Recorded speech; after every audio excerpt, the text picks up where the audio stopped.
Hi, this is psychologist Mark Rohde. Today's podcast is on the importance of being grounded.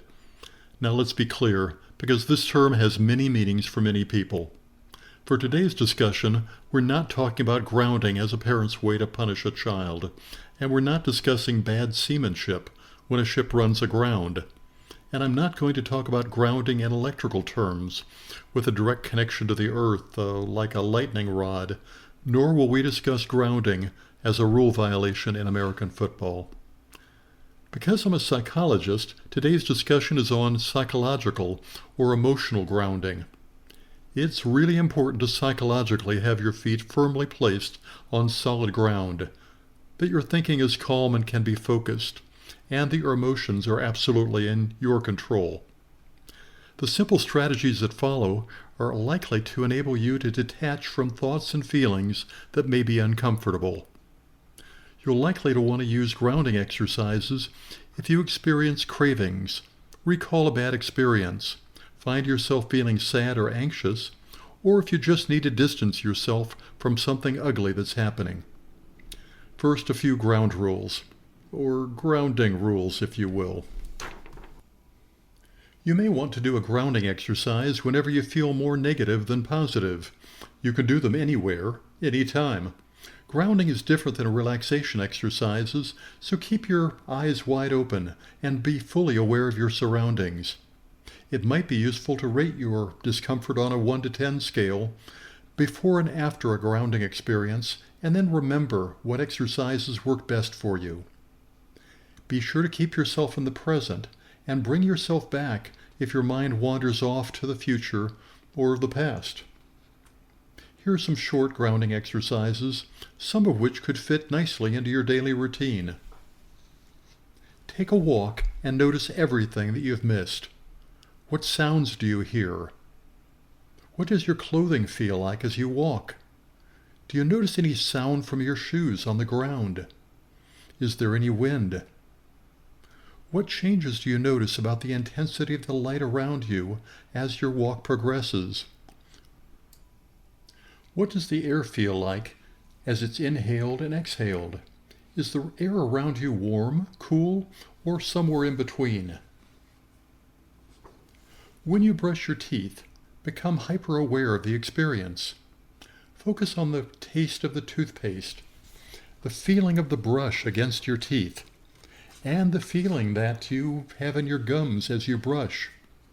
Notice the sensation of having extra liquid in your mouth, and then run your tongue over your teeth after you've rinsed your mouth. Lie on the grass, on your carpet, or in your bed and fully appreciate what you can experience. Notice the textures that surround you, the sounds in your environment.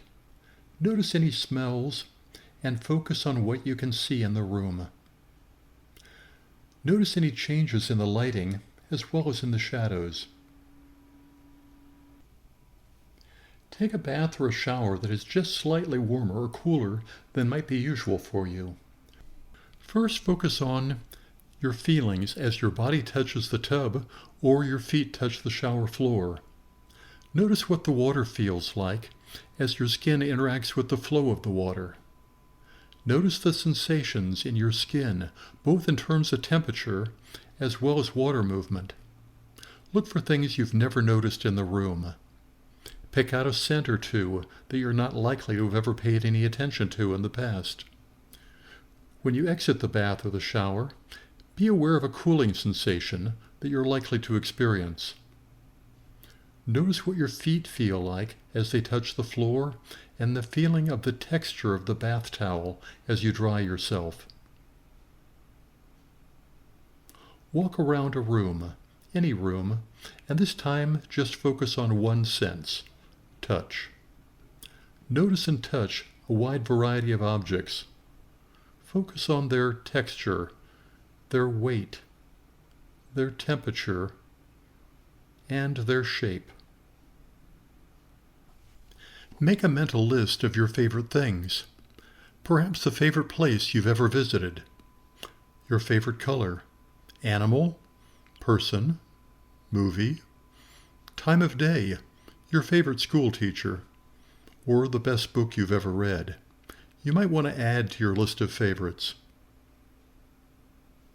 Recall coping statements like, "This too shall pass," "One day at a time," "I can turn my wounds into wisdom," "I grow when I can make the strange familiar," "Nothing is going to keep me down."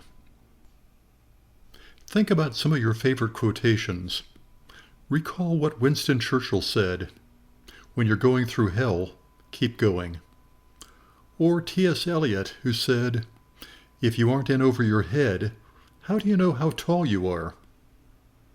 Ooh, I'm going to have to think about that last one. If you're looking for more grounding exercises, just do an internet search and give them a try. Thanks for listening.